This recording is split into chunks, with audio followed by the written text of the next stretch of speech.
Welcome back to another episode of Cobra Kai Kompanion, and I am Peter. I am Brihana. And you guys, we got another fantastic interview ahead of us. Joining us, making their triumphant return, is Joe Piarulli and also Luan Thomas. Hey, gentlemen. Hey guys. Good to see you guys again. Hi, guys. We're back. Another season. Yay. Great to be back. Back with another season, and congrats on again. Cobra Kai is back on top where it belongs. It is. Thank you. Yeah. Thank you. It only feels right. It's weird when this isn't the case. So we're happy to be back to it. Excited to be back. Let me kick off with this question. Like, we spoke with you guys before season 3, so we haven't asked like what has it been, the reception, like post Netflix, but now by season 4, more people have seen it. More celebrities are tweeting about it. Yeah. How does that feel? Surreal. I mean, to be honest with you, it feels surreal.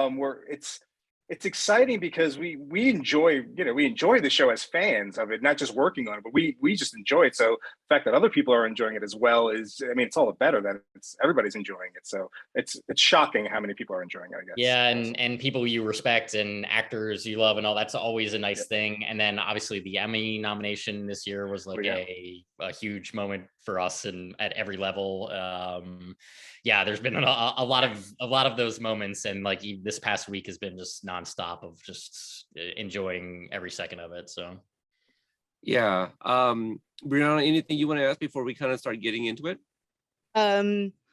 Not really to ask, but to point out that apparently for season 4, the fandom got together and we decided to watch, 207 million hours of television in the first 3 days or something. Whatever it was, how it's a number too big to wrap our heads around. It's like however many lifetimes of people watching the show. Right. So, it's totally crazy. And it's the conversations too is like the thing that makes it the most real for us. And we wrapped season 5 recently, and the amount of people who are recognizing like the cast everywhere we go, and it's just like you really feel like the phenomenon of it more than ever.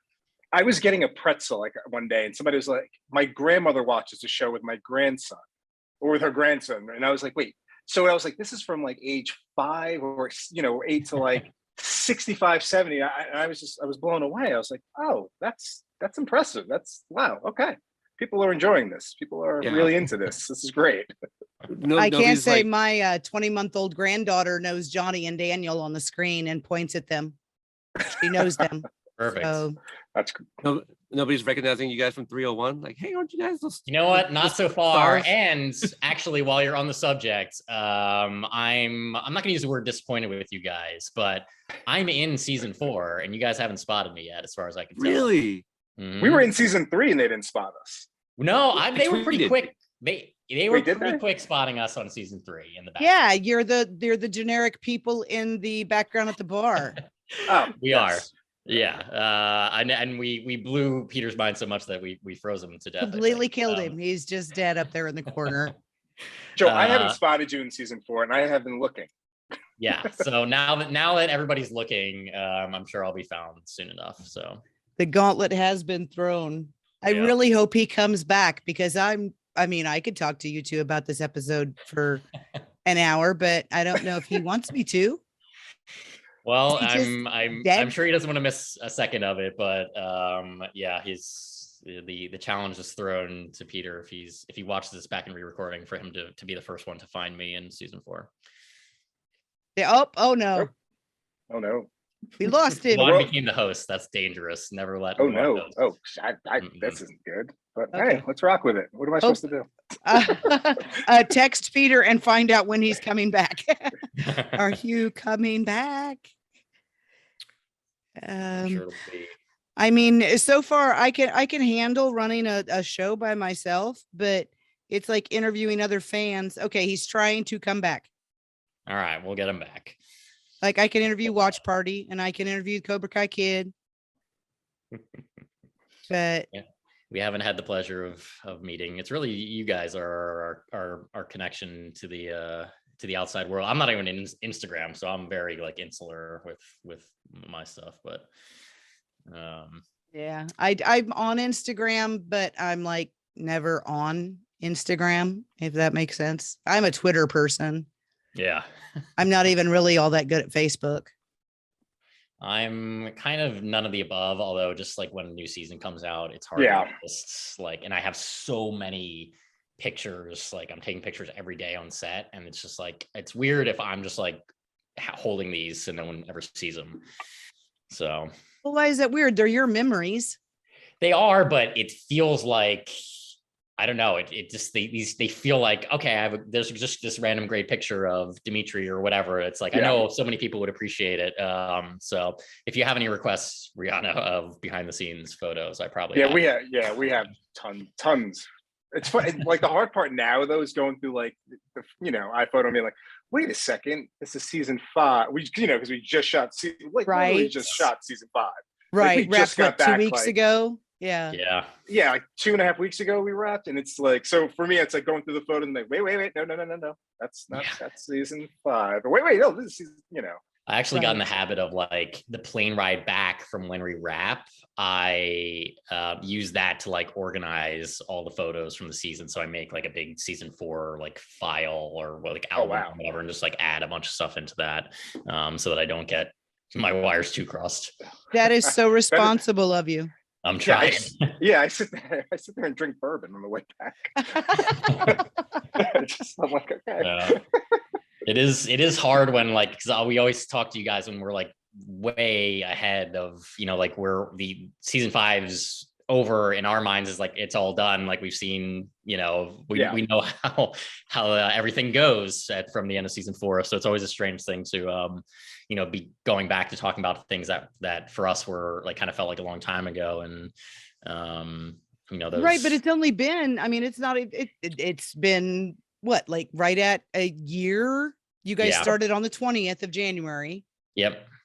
Wow. Yeah, it's the production of it too, and like we were writing obviously the summer before that, so like it feels like a long process, and you're always talking about everything throughout. So you do kind of feel the I don't know, the progression of it in a different way than I guess like the way everyone else experiences it. So.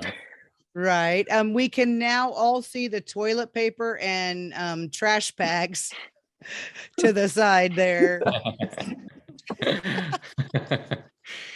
Peter's just committed. That's I find it actually endearing to see all of it.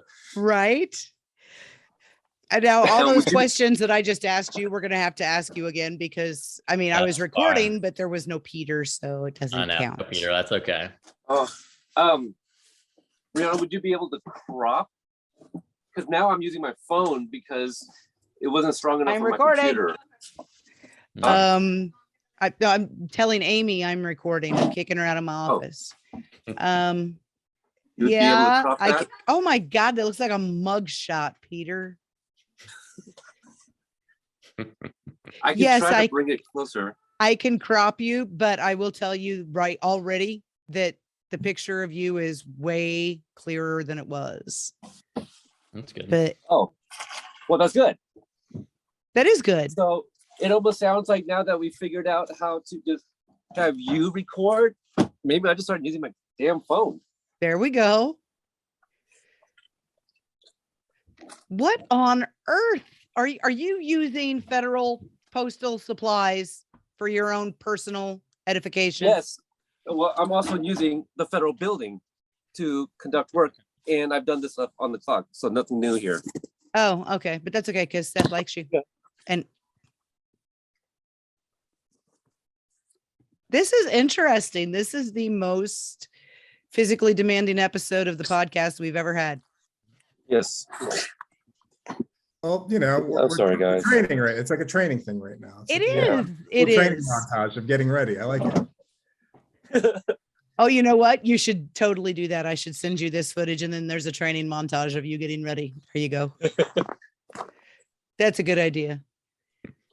Better? Yeah. You still look like you're in a photo lineup, but it's okay. Well, but at least it's it's closer, right? Yeah. And I'm on I board. can crop in. I can, because you and I will be smaller than these guys Right. will be. So yeah, that's cool. Because they're the Okay, stars of our show today. So I froze where Joe was about to tell Luan that we did kind of catch their appearance on 301 pretty early. Yes. Yeah, But no one has found Joe in season 4 yet. not yet. Mm-mm. Mm. And Luan wasn't there that day. I don't know if that helps the clues. But yeah, it's I think you guys will spot me now if you're on the rewatch when you're looking again. Yeah, Yeah. I'm definitely gonna be looking again. I feel like I do a decent job at trying to spot the people that I recognize. So, oh man, okay. I know. I'm surprised. I'm a little surprised I snuck by you guys, but I'm excited now to see for the hunt. Well, I don't start actually looking at the background until like 10 or 12 times through, because that's when you start learning, picking something new up every time, Mm-hmm. Well, you're probably getting close now, Brihana. I'm sure you're getting close to the 10th. Well, yeah, if you're counting just 402 and just hockey fights, yeah. Yeah. Let me ask this. Do you guys have as much screen time as you did in 301? No. Okay. It's pretty light. There's this one setup where you'd see that. So Okay. that's the only moment. And it's not despite like the big three you probably saw had their names on hockey jerseys, and we managed that as well. I was not on the ice, although I wanted to be. I was gonna ask if you had your mask on and that's why we couldn't find you. No, I wanted to be on the rink, but there was a lot of work that day. It was actually like we shot the hockey stuff so early in the season that it was like a lot of the COVID protocols and all that stuff getting figured out. And like that was a big part of both the season 4 and season 5, the production of it. So, and it was just cold because you're in a rink, and it was like January. So Yeah, I was cold. yeah. Yeah, it was a little chilly. How big of a bummer was it then to have your episode be the first unauthorized leak from the set? How much did you guys freak out when you found out about that? Yeah. Or did you ever find out? Luan didn't even know. I didn't even know about that. I try not to look at the leaks because they infuriate me. So like, I don't even want to know because it's so bad. Because I would never ever leak something. So I couldn't imagine anybody ever wanting to ruin something for someone. So I'm like, why would you leak that? Just wait. Right. Yeah, it's interesting. I mean, like, it was a leak, but it felt like, okay, that's, it's a tease and you're getting some things, but I don't know. It's that I was very surprised actually, like for how much we got done in season 4 and how many big moments there were, that there really weren't that many giant spoilers that we saw along the way. So it's always like, I mean, when you have somebody winning a tournament and you have like a musical guest and things like that, like keeping that under wraps, especially when you have 300 plus extras, kind of amazing that most people didn't know, the big thing. So that's always good. But I also saw that like the title of our episode leaked at some point, and it was not the right title, but only because we changed it. So it leaked with the title what it originally was, and then we like had. It's interesting. We actually, for the title of this episode, was like First Learn Stand in our writer's draft, and then it kind of ended up changing to Respect. And then eventually we changed it back, and like mostly because we made the argument that like First Learn Stand, and they're like teaching each other the basics, of their karate, and then you get to call episode 3, Then Learn to Fly, where they actually jump off a building, and Johnny's talking about eagles flying and all that stuff. So it just always felt perfect to us. Yeah, I agree. I think that's synergy, beautiful synergy there. Yeah, I really think so. So, wait, unfortunately, my notes are not ready now that I have to use my phone instead of my computer. So, obviously, you guys introduced a new character, Kenny Payne. There's definitely some things there. Major Payne, we'll talk about some of these Easter eggs. But who's a fan of Kenny the Jet there? Me. There you go. Okay. We're both fans of Kenny I the had Jet. wondered. Yeah, that's I a had wondered. yeah, a little thing that we were like, we were like, can we put that in? Will we get flags? I was like, let's just try it, and it just get cleared, and great. Yeah, I mean, and Kenny, like what helped us too is like Kenny is as a fighter, like what you learn about him and what Robbie kind of starts to unlock with him is like his speed. Use it to run at somebody, and that's the thing that Kenny has a leg up on a lot of other characters. So, yeah, that's a lot of little winks and things in this episode, and Kenny was a character we knew was coming for a while, that like we knew this was going to be kind of a big responsibility to. It's always a big deal when you're introducing a new character, but doubly so when you're kind of introducing a new world too, like this middle school world with Anthony LaRusso. It's like you're kind of reintroducing him in some ways. So we felt a lot on our shoulders to get that stuff right, and we really like dug in to wanting the audience to feel like you're with Kenny and his experience and seeing things we haven't seen before. I mean, the episode starts in a video game world, right? So there's things like that we knew would help us, because like the truth is, when you're doing something like that, it's time you're spending with a new character that you aren't spending with other characters that you have to really make sure that that's worthwhile, and you have to really care about the character, and we did, and we loved the character. And then when you cast this kid Dallas, who's just incredible, like it all just comes together. So, and we put and putting him on the school bus, like nothing good happens in junior high on the school bus. Like we all have awful memories of being on that yellow bus, and it's just like, oh, now we got to put this poor. I mean, and Dallas is such a sweet kid and such a great kid. It's like, sorry, dude, milk's gonna hit you, and I think that was one take that the milk hit him in. I think it was. Yeah, I actually remember like the biggest cheer maybe for me from the season was when that milk like landed kind of perfectly and like hit the seat and then kind of spilled on him, because it was like at the end of the day and we were losing light and we weren't gonna be able to keep doing it, and it kept like you're kind of relying on like a throw to get to the right place where he's kind of throwing like a little blind, and you have to reset it and like clean up the milk every take. So this milk like hitting this poor sweet kid, I was like, yeah, got it. Like it's like this is one of his first days on set, and he was just totally game for it. And I was like, hey, yeah, he's amazing. So you guys, like, you started, the whole new life and plot line and everything for Kenny, but you really have started to give Anthony a life of his own in this universe. Yeah. What kind of notes did you have going into, okay, he's going to be a dick, just douche him up and have fun? Or no, I mean, I feel like we maybe started in that place a little bit, Luan, if you remember that, like we started there, but we didn't want to make, like, it was almost like it was that kid that's, you're in that space in school in junior high, and you're finding your way through, and you're going through these cliques, and all of a sudden you're with these friends before you realize that your friends are assholes. And it's like, oh my God, here's this moment where I'm in the bad group and I'm too far into the bad group now. It's like, as a kid, like, what do you do? What do you do in that moment?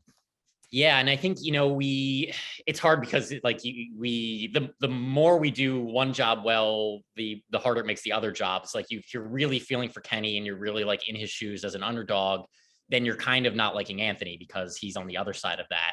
And if are liking Anthony, then maybe you're not as concerned about like Kenny's plight. So you have to kind of thread the needle on those. And the character of Zach and having Marcus and Slade and the other kids sort of help some of that. But it's more about like, it just felt like a different way to show the bullying, that we hadn't really done before, which is to feel like the peer pressure from a group and like be in that situation where you want to fit in and you're being pressured in a certain way. Plus he has this added thing of like people associate him with karate. So he has like almost like a bastardized version of like what Sam goes through with like the LaRusso name. So yeah, I mean, we love Anthony. We feel for him, and Griffin's fantastic. And like, I know like some people don't realize it's even the same actor from the beginning because he's changed so much and he's grown into such a strong actor too, that you feel like you can give him, those kind of things where, okay, this is a very layered situation where like we are feeling for Anthony, but he's also making bad choices, and you have to make that satisfying, which we're fortunate we got to write episode 8, which, we were able to pay off some Anthony stuff later in the season as well that we kind of set up in episode 2. So. You already kind of mentioned some of the names. I want to start off with like the discussion about coming up with Lapuso. And, then the characters of Zach, Marcus, and Slade. I kind of picked up Zach is probably Zach Morris because of his name, Zach Attack, his TikTok name. Yeah. I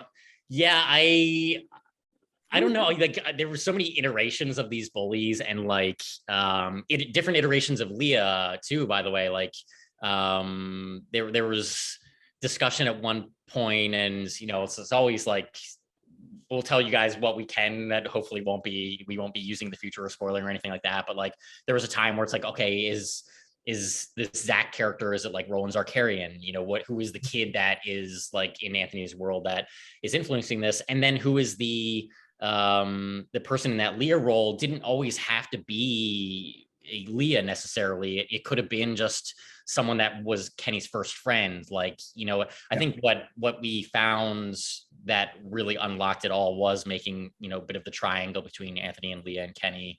And yeah, I mean, the names, like, and I know we're going to get asked about names for everything. Like, I already know the cousin Ness thing is coming up when we get to episode 8, but yeah, I mean, Zach, I think the Zach Morris thing is probably the case there, Luan, if you remember. But I think so. And then I remember Marcus was just the name. We're like, oh, Marcus. Oh, yeah, because he was a Raider. I don't know. Yeah, hard to remember all of it, but yeah, and obviously Leah is the little alley wink that John, Josh, and Hayden came up with. It's somewhere along the lines here, and the Lapuso thing was Bill Posley, who was a new writer for season 4, had that gem just in the room, and we all loved it. And then we got into, I remember like a debate that was way too long of a debate about like, well, do you say Lapuso or Lapuso? Because Lapuso is more for LaRusso. And we're like, yeah, but the puss part is like the more important. So that was like a long discussion where like 20 minutes into you're like, this is weird that this is like our job. But, it's a pretty awesome job. I mean, actually, that is such a perfect, like, bully name for LaRusso. I'm amazed that Johnny wasn't calling him that in 1984. I know. It's this. We didn't have Bill Posley back then to have the foresight for what a great bullying name. But yeah, I mean, it's kind of perfect. And like, I remember writing it for the first time, or like putting it in the script. We're like, I hope we don't like ruin Griffin's life or like Ralph's life with this. You're gonna have people yelling the pussy at them on the streets. Oh gosh, poor Griffin. Well, he's homeschooled anyway, right? So it'll be okay. Yeah, and he's a great kid. And by the way, I'll just say, just to tell you like how great all those kids were, and like the yes. Zach, who like he's so good at like wanting to be the kid that you want to punch, but like those kids were all so sweet and so smart, and they cared so much, and they wanted to be really great. And I remember it's just a strange thing that happens when you make a show like this is when we're shooting the tournament for episode 10, it was basically like we were in this high school for like a week or something for a long time, and everybody's there, like the whole cast is there for a lot of days. And there was just one point where I was just like wanted to go out and make a call or get some air or something. I walked outside, and just on like the lawn out there was Dallas and Griffin just playing Frisbee with each other. So it was like, it's great. It's just like this friendships get created just because you cast someone and then you create a character and then suddenly like they're friends in real life. And probably one of my favorite parts about the show is just how well the cast all mingles and gets along. So when we're shooting and filming, and even when we're writing them, we're like, we put them at odds, but they actually enjoy each other and they're great to work with, and they're really good kids, all of them. I can't even call them kids, some of them anymore, but like, yeah. We still call them the kids. They're the karate babies. They're all pushing 30 now, but Well, Anthony and Griffin and Dallas were allowed to still call them kids for a little. There you go. Yeah. Griffin's performance, he gave Anthony just so much, just little side glances and little like facial expressions. And the thing that really blew me away with the promotional photography for this year was looking at Griffin and then looking back at Ralph at 18 and how much they look alike. And then you look at, Griffin 4 years ago, and it's like he looked nothing like Ralph then. How did they know? I don't know. The big three of wizards. That's it. The big three of wizards. They just know. I think the trick is you just assume that all Italians are going to look alike eventually. And oh, okay. I'm Italian, so like, hey, like you can say that. I know I'm allowed. There are days where I could go in and stand in for Ralph, and I think if you looked at a certain angle, you might not know who it was. So it is kind of amazing that like, and you say the same thing like Tanner and Billy, and like a lot of different people you can look at and be like, wow, it's just really good casting for the most part. And our young Kreese and young Silver and like all of those, it's a testament to the casting and to John, Josh, and Hayden, who, if they don't see it in the first round, they ask for more, and we just like press until we get the right people for the right roles. So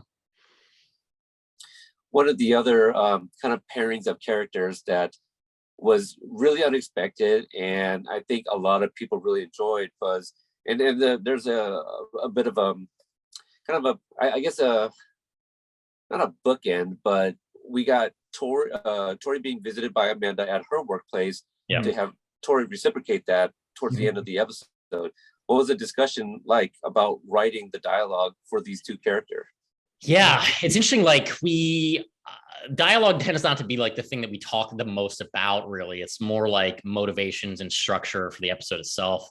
Like Luan, I don't know if you remember, like I know the discussion of Amanda going to Tory's work was always we had another scene built in there where after she went to her work, she felt bad. Remember we had that other scene where she was going to go to the house. Yeah. That's where that built to physically see that, there were those things. But I think the motivation was just basically, Amanda was really just feeling for her. She realized, you realize at that moment when somebody gets fired at their job and you're the reason that person gets fired, like, oh, you're taking away somebody's livelihood. Like now she's involved in the karate war in a way she would never want to be involved, at that point. So she tries to write that. Yeah. And there were, just to add to that, there were like, in that storyline specifically, there were a lot of different versions of, at one point there were scenes like before Amanda went to the restaurant where, and some of these may end up in deleted scenes. So, hopefully you guys will get to see them, but, scene where Sam has a conversation with Amanda, and like coming out of that conversation, Amanda feels motivated to have a discussion with Tory. And then there were ones where like Amanda went looking for Tory at the dojo or went looking for her at the apartment. And those things, this is always the process. Like those things end in different phases. Like, I don't remember, how many of those were scripted and all that. And, but those, one of the things we were most excited about for this episode, for the season in general, was the storyline with Amanda and Tory, because we knew they had a lot in common, and we knew that Amanda would be seeing things in Tory that other characters wouldn't be seeing, and that would help you get Tory, to a more evolved place and have her start to see that, okay, maybe not everybody's out to get me, which I think we say a version of that in one of the episodes is like, if you ask for help, then you might be surprised. And so, yeah, I mean, it's there. It's also, you're dealing with two incredible actresses. So you just know, we shot that sushi scene where Tory gets fired very early in the season. I was going to say it's like one of the first scenes and you just knew that the season was going to be good right away, because like, okay, those two together are fantastic. And the John, Josh, and Hayden were excited right off the bat because Soup Customer is like their favorite character. Because it's the guy who is like, for everyone remembering, the guy who's looking at his soup is on the counter and is asking Tory to bring him the soup. And we just all felt so connected to that character of like, his food is like so close and he wants it, and there's karate stuff going on and he can't get to it because of the karate stuff. And it's just like one of those things that we have a lot of fun with. So speaking about, Amanda and different places that you had her go and motivation being like one of your main conversations, did Amanda not realize until she walked into that sushi restaurant that Tory is not the spoiled rich Encino brat like so many of these kids are? Yeah, I think she doesn't have the full picture. That's for sure. Kreese helps with the full picture. That's Yeah, really when it's he lands that for her. yeah, and that's kind of the thing is like, Amanda has a certain view of Tory, like in her mind, it's this girl who started shit with my daughter and, feels, for whatever reason, entitled enough to do that and act that way. And, Amanda was the person, and Sam tells her this, is like one of the people who was most motivated to get Tory in trouble and to take her down. And I think she had blinders on, really is kind of the answer to it, is like there's just like a white hot rage of like your kid is being attacked by somebody, and the idea that that they would have a story so close to your story is just not something that she was prepared to see exactly. So to kind of add to like Kreese kind of helping her with the full picture, I got to start with this first before we get more into the scene. You probably saw this all over Twitter, social media. What's with the Honeycrisp apples? It's Hayden started that, so that's like, that to us is just like a I don't remember the exact like origin of like when the apple got involved in a lot of stuff, but I know that's like Hayden territory of like just gives the apple like a good bite and just like you feel like the evil of it, and he turns is like, yeah, sweet. Remember, You're like, remember that was a Marty. That was a like Marty just did it on his own. He took a bite and he just went. We didn't script that line. He's like, sweet. I don't remember. That was just that was all Marty. But yeah, Hayden just wanted to have some fun, I guess. I came with Hayden Adigans. It's just Hayden up to his usual stuff. By the way, they are great apples, Honeycrisp. I know. Yes, it's a yeah. Speaking of Hayden Anigans, a little later on, he and Josh, they like put out for questions through the official Twitter, and some of us, like I asked him if he was really Terry's secret son, just joking around, not thinking anything was going to come of it. And then lo and behold, he answers me with you guys' note cards hanging on the wall behind him.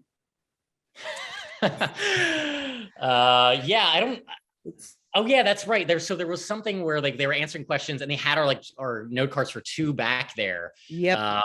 Because I don't know what the explanation was behind that. I think they wanted there to be some Easter eggy stuff going on, and I don't remember if all of them were real. There may have been actually like cards up there that were not in the final episode and things too, but yeah, that I remember having that stuff carded out and seeing something about like they had that in there, and like I remember seeing I don't know, Watch Party or somebody like really like zooming in and looking at things, and of us knowing all the words and me being like, well, that's my terrible handwriting, or like that's Michael's handwriting, or like whatever it was that you're like, well, that's why you can't tell that says whatever it was. But I mean, you guys always are able to figure out more than we expect. Okay, that was my video. That was my response that Watch Party took. And if you think your handwriting is terrible, then I really feel really good for deciphering word for word. Daniel reminds Johnny that Mr. Miyagi was a badass and saved his life. Pretty damn good. Yeah. Yes. Damn good.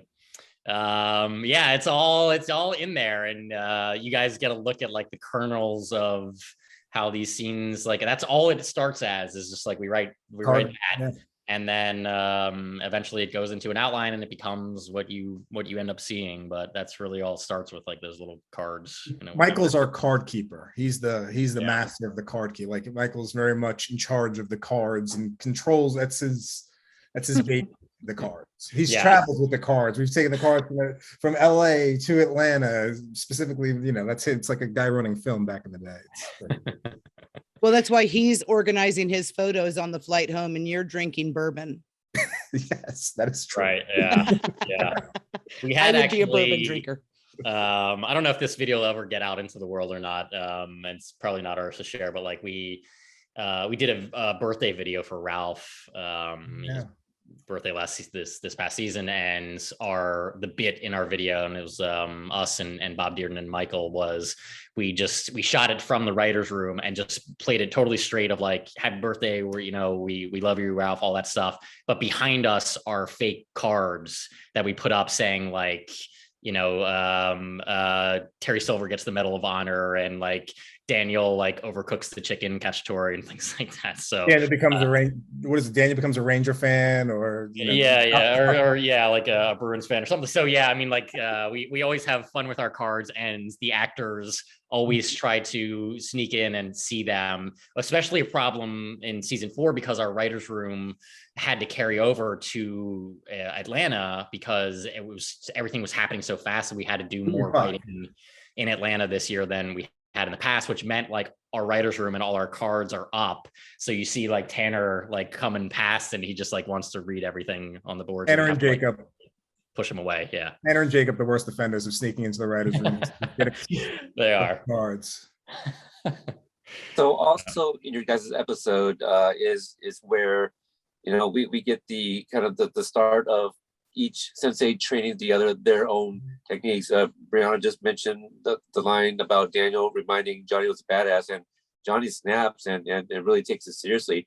And can you guys talk about like the training sequences? Like, was that like a team discussion, or was that you guys, because it was you guys' episode?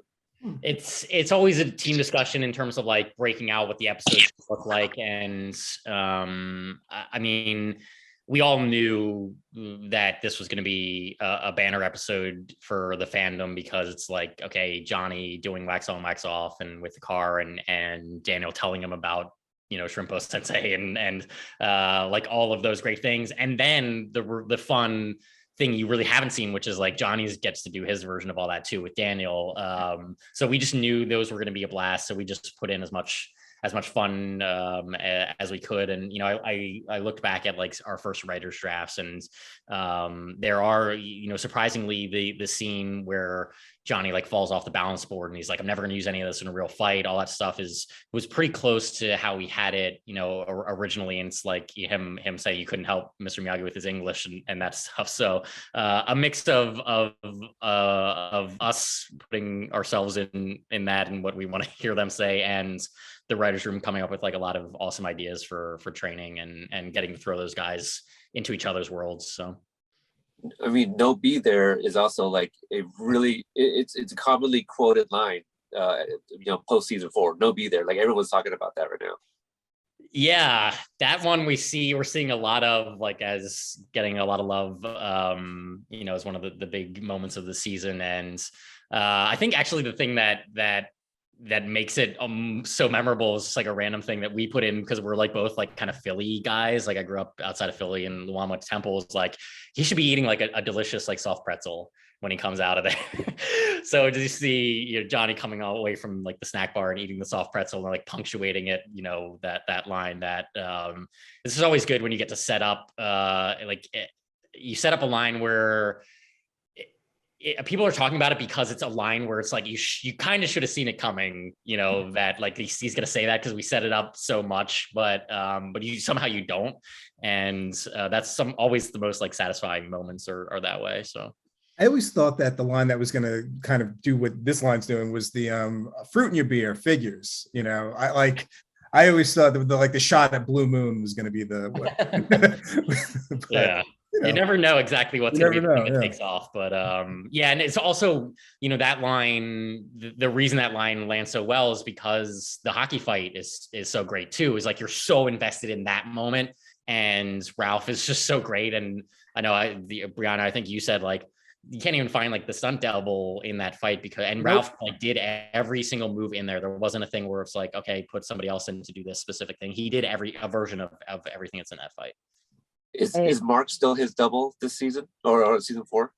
I think for the most part, like the team was for season 4 and 5 have been kind of together, and we've had a pretty good group, and Jesse's been a great Billy double. So he did some of the things on the balance board, but of course Billy did the fall himself, which probably he wasn't supposed to. I'm supposed to. But he can sometimes you can't always talk him out of it. But everything like that's that, and it ends up in the episode, of course. So yeah, it's more than ever, and you guys, I'm sure we'll end up talking about it with like episode 5 specifically, where Johnny and Daniel have their fight. Like, incredible what these guys are doing. So, well, one little bitty follow-up before I ask my next question, which is the real one. But okay, you said Billy wasn't supposed to do that fall himself, but somebody was standing over there with their finger on that button for that balance board to kick it sideways to throw him off. Yeah, well, put it this way: the first time he did it, he definitely wasn't supposed to.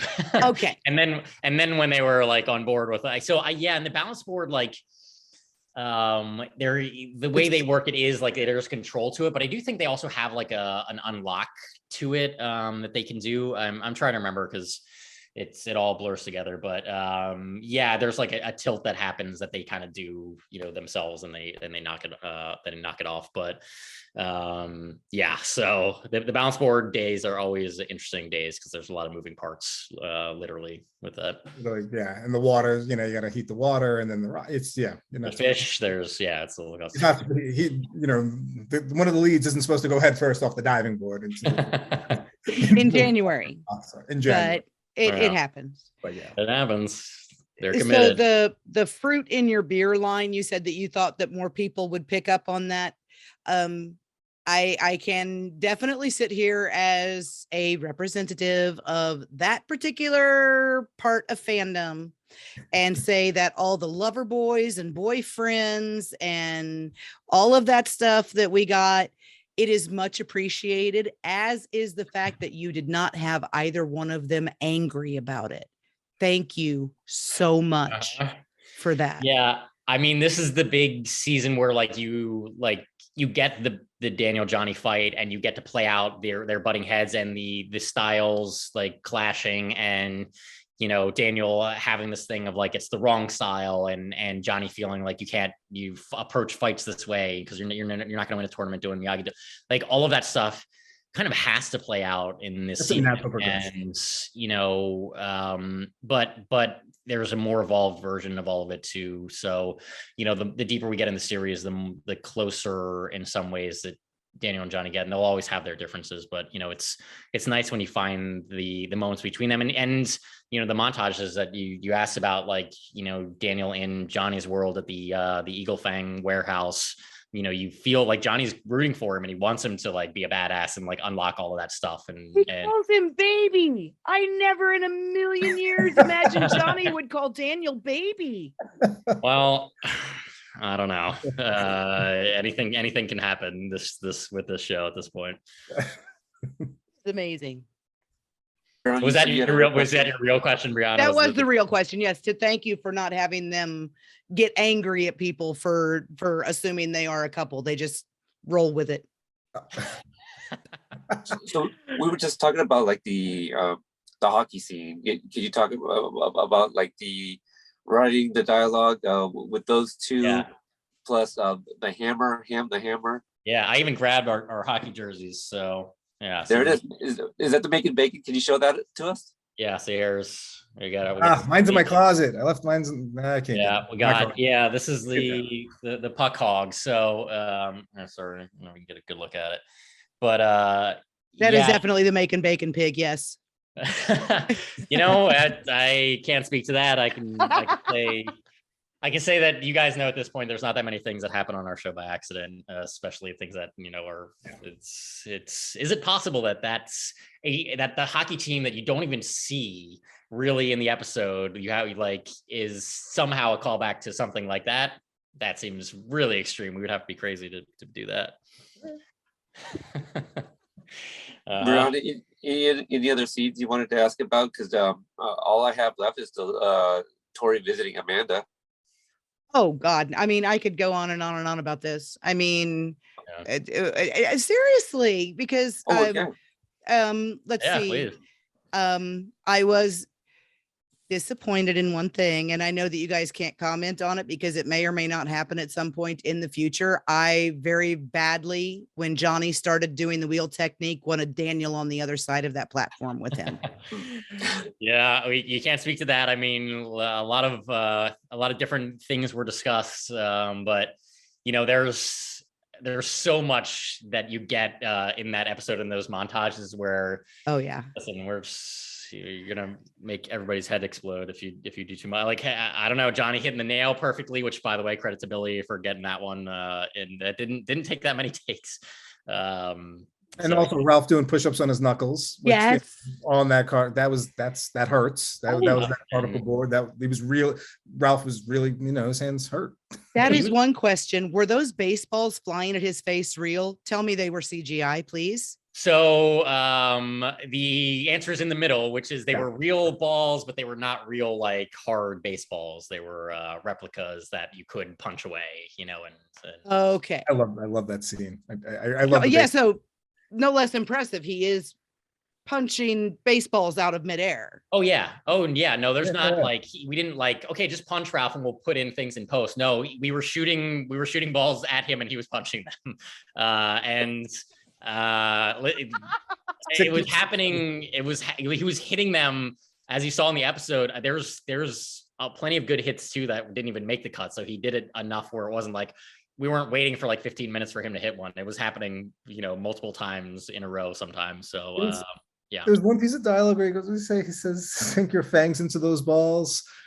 Yeah, I don't know. Did that make it into the episode? That makes it in barely. Yeah, but you can hear it it was hilarious. Yeah, so it was those were a lot of fun to shoot all those sequences, and the hockey stuff in general. Like,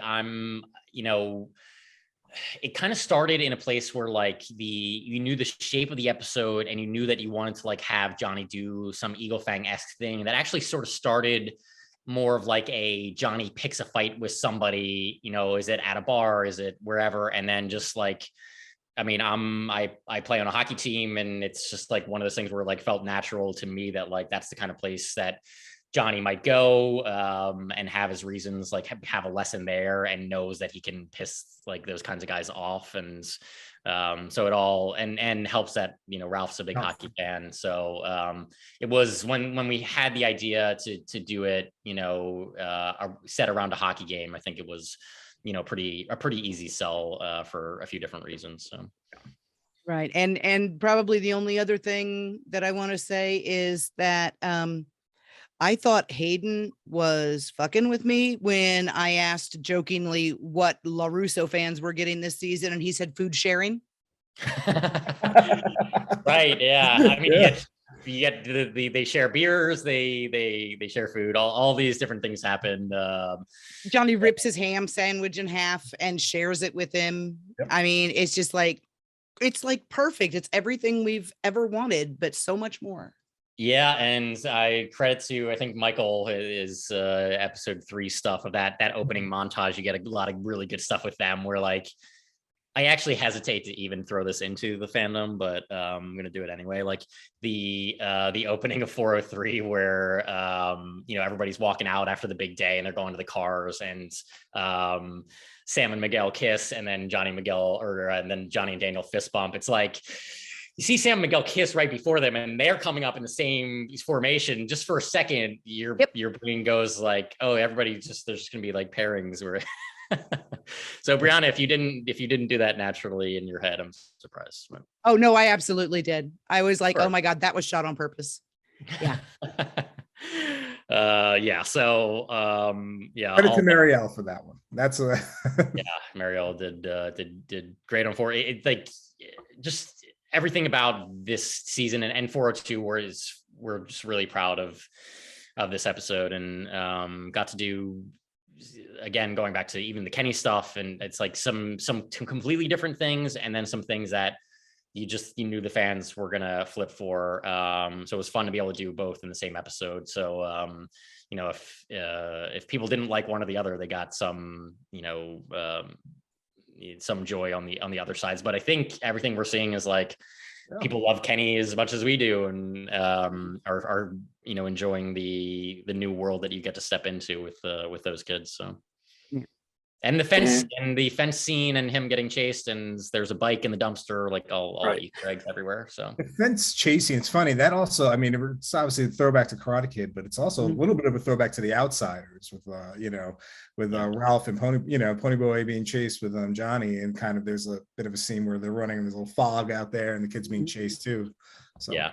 And it was always the fun of like this time, like Kenny just jumps over the fence easily.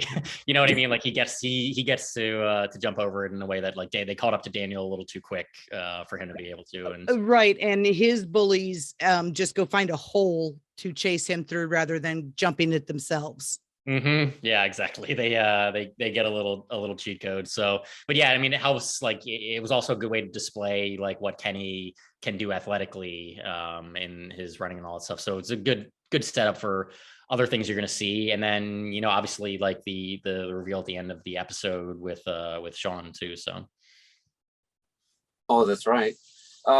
So I think we can get ready to wrap up with just the last sequence with Tory visiting Amanda. Now, are we to believe like after Amanda's encounter with Kreese, is she buying groceries then and dropping it off to Tory's apartment afterwards? Yeah, I think I would have to look back at like what our timeline thinking was, but I think, yeah, after the interaction with Kreese, it's like she either got more in the moment or when she got home, sort of realized that like his words were kind of sticking with her of like, not all kids are as lucky as yours. And like, she has more She has to buy the groceries. She has to buy the groceries. She has to take care of, Kreese lists all the things that Tory does. Yeah. That, So kids don't have to do.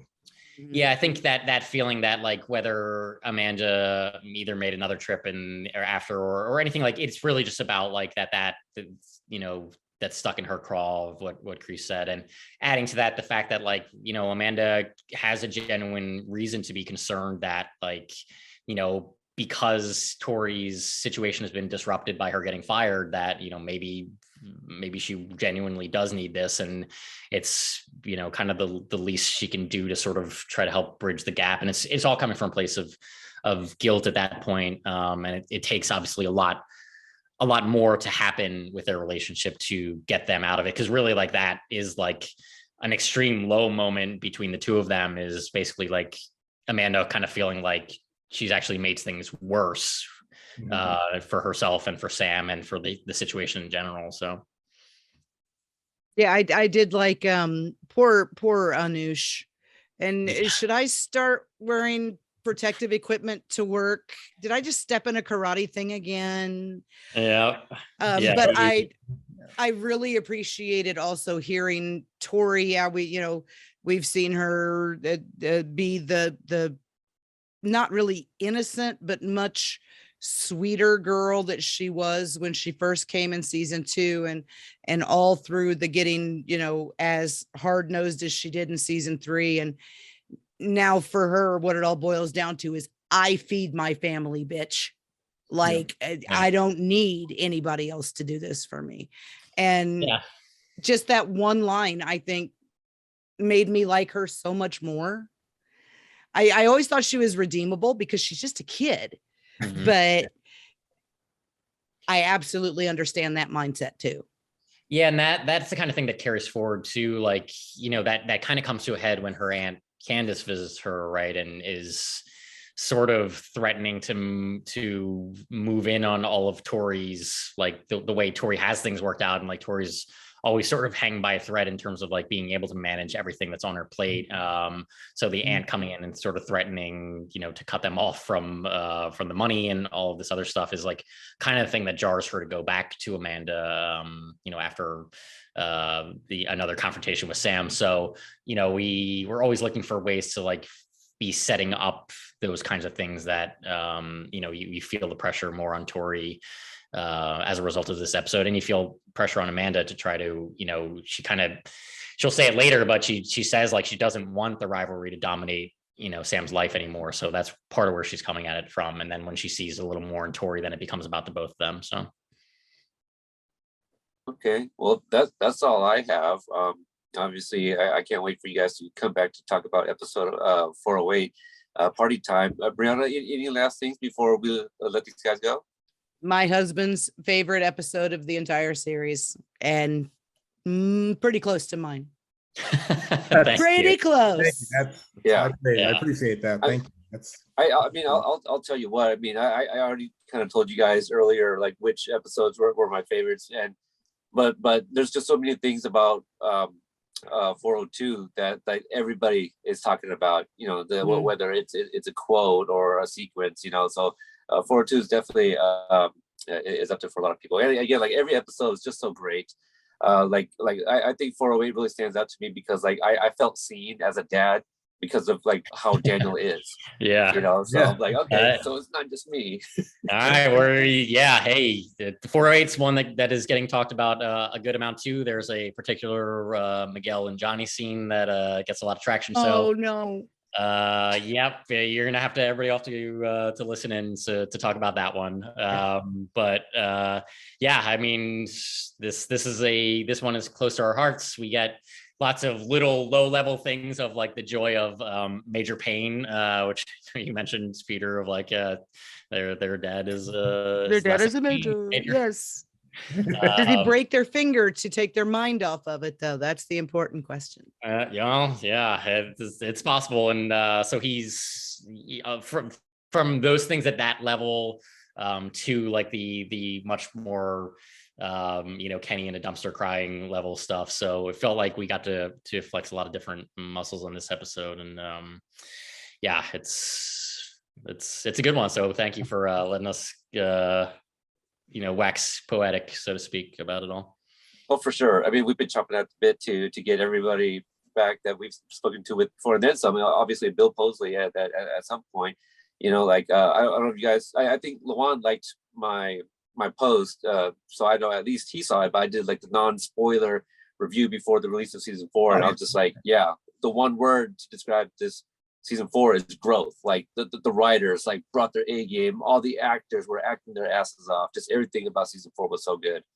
the big three assembled just like a great staff, and they're leading us, and they're kind of setting the table for us to kind of play on. So, and it's it's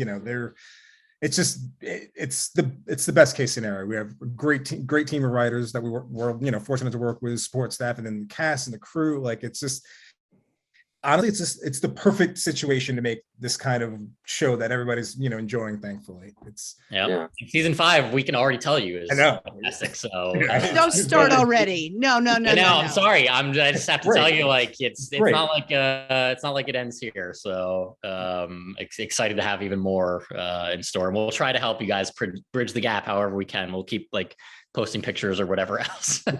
if anyone needs if there are like requests for behind the scenes pictures that Luan and I may or may not have from any of these episodes, give us a shout. Joe, awesome. Yeah, Joe has them all organized like alphabetically by date taken, and yeah, pretty much. Yeah, it's all over Twitter for those that are tuning in that want to check that out.